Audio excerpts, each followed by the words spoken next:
Bismillahirrahmanirrahim. Assalamualaikum warahmatullahi wabarakatuh. Sahabat-sahabat Ansor yang dirahmati Allah, Allah berfirman dalam Al-Quran, A'udzubillahi minasyaitonirrajim, Syahrul Ramadan alladzi unzila fihi al-Qur'anu hudan linnasi wa bayyinatin minal huda wal furqan faman syahida minkum asy-syahra falyasum. Al-ayah. Sahabat-sahabat Ansar yang dirahmati Allah, kita sudah diberikan keistimewaan oleh Allah Subhanahu wa ta'ala dengan menjadi bagian dari umat baginda Rasul Muhammad sallallahu alaihi wasallam, umat yang dibekali sesuatu yang sangat istimewa oleh Allah Subhanahu wa ta'ala, yakni pedoman hidup, pedoman untuk menapaki kehidupan di dunia dan kehidupan setelah hidup di alam dunia ini, yakni di akhirat. Sahabat-sahabat Ansar yang dirahmati Allah, Al-Quran sebagai pedoman hidup yang disebut dalam awal surat Al-Baqarah, Dzalikal kitabu la raiba fih, disebut dengan Alkitab dan dinyatakan bahwa di dalamnya tidak ada keraguan sama sekali.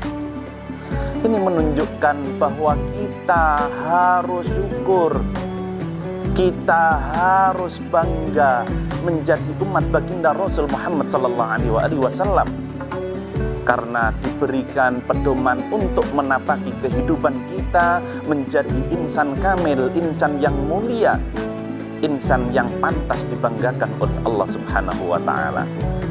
Sahabat-sahabat Ansar yang dirahmati oleh Allah, pedoman kembali kepada Al-Quran dan hadis harus kita gemakan, namun harus kita luruskan setelah ada pedoman-pedoman yang menyatakan kembali kepada Al-Quran dan Al-Hadis. Yang kami maksud kembali kepada Al-Quran dan Hadis adalah kembali untuk menapaki Al-Quran sesuai dengan yang diinginkan oleh Al-Quran, bukan sesuatu yang diinginkan oleh manusia. Bahasanya sesuatu yang diinginkan oleh hawa nafsu.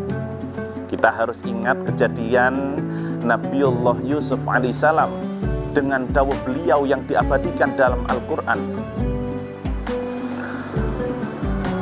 bahwa innan nafsa la ammaratun bisu'i illa ma rahima rabbi, bahwa nafsu itu kecenderungan akan membawa kepada sesuatu yang jelek.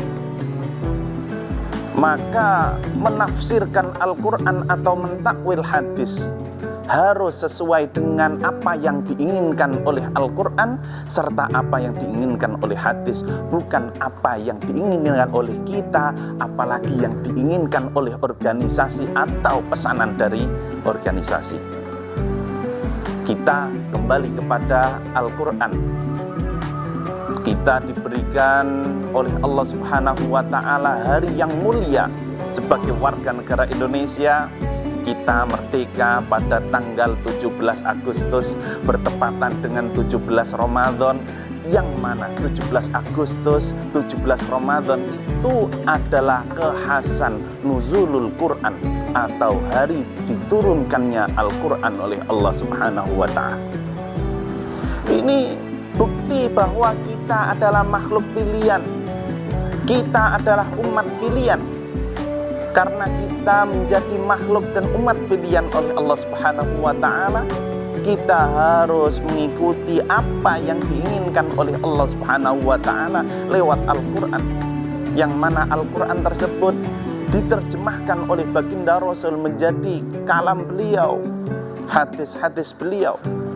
Maka dari itu, ayo kita kembali lagi kepada Al-Quran dengan menggunakan rumusnya Al-Quran yang benar-benar keinginan dari Allah Subhanahu wa ta'ala, bukan rumusan hawa nafsu manusia. Bahasa dalam Al-Quran, udkhulu fis-silmi kaffah. Yang kami maksud dalam udkhulu fis-silmi kaffah adalah masuk dalam agama Islam secara menyeluruh, bukan parsial.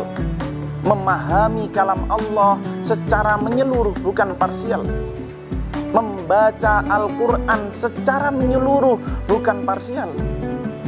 Namun yang kita ketahui dewasa ini, banyak orang-orang yang menukil Al-Quran sesuai dengan keinginan pribadi atau golongannya, yang itu bertolak belakang dengan keinginan Al-Quran atau keinginan Allah Subhanahu wa Ta'ala. Momen Ramadan kali ini, nuzulul Quran kali ini, kita jadikan bahwa kita benar-benar kembali kepada Al-Quran dengan mengikuti bahasa Al-Quran secara penuh, bukan bahasa Al-Quran yang parsial, sedikit-sedikit, bahkan di situ untuk keinginan sesuatu, keinginan golongan. Sahabat-sahabat Ansor yang dirahmati Allah, Baginda Rasul Muhammad sallallahu alaihi wasallam bersabda, Ahlul Quran ahlullah. Ahlinya Al-Quran adalah ahlinya Allah. Faman ahanahu faqad ahanahu Allah. Barang siapa yang menghina ahli Al-Quran, maka mereka layaknya menghina Allah. Waman akramahu faqad akramallah. Dan barang siapa yang memuliakan ahlul Quran, laksana memuliakan Allah Subhanahu wa Ta'ala. Marilah kita kembali kepada Al-Quran, kita muliakan orang-orang yang menjadi ahlinya Al-Quran. Dan ahlinya Al-Quran bukan mereka saja yang menghafalkan Al-Quran, bukan mereka saja yang mengotak-atik kandungan Al-Quran, namun seluruh masyarakat yang berkecimpung dalam kegiatan-kegiatan tersebut. Layaknya dalam bulan Ramadan kita mengadakan darus di masjid ataupun musola. Ada yang tadarus, ada yang ngurus mik, ada yang ngirim jajan, ada yang ngirim makanan, ada yang ngirim minuman. Semua ini adalah rangkaian ahlul Quran, rangkaian orang-orang yang memuliakan Al-Quran. Maka mereka akan dimuliakan Allah Subhanahu wa Ta'ala. Bahasanya dalam kitab Nasaihul Ibad dinyatakan bahwa orang-orang tersebut di dalam kubur akan diberi kenikmatan dengan tidak disiksa, diberi kenikmatan dengan berbagai macam kenikmatan. Bahasanya mala ainun ra'at wala udhunun sami'at, sesuatu yang belum pernah dilihat oleh mata maupun didengar oleh telinga. Ini kenikmatan ahlul Quran, bukan miliknya orang yang menghafalkan, meneliti saja, tapi semua yang berkecimpung untuk menghidupkan Al-Quran. Kita kembali Al-Quran, kita kembali menghidupkan masjid dan musola-musola untuk menjadi Al-Quran sejati, menjadi manusia Qurani.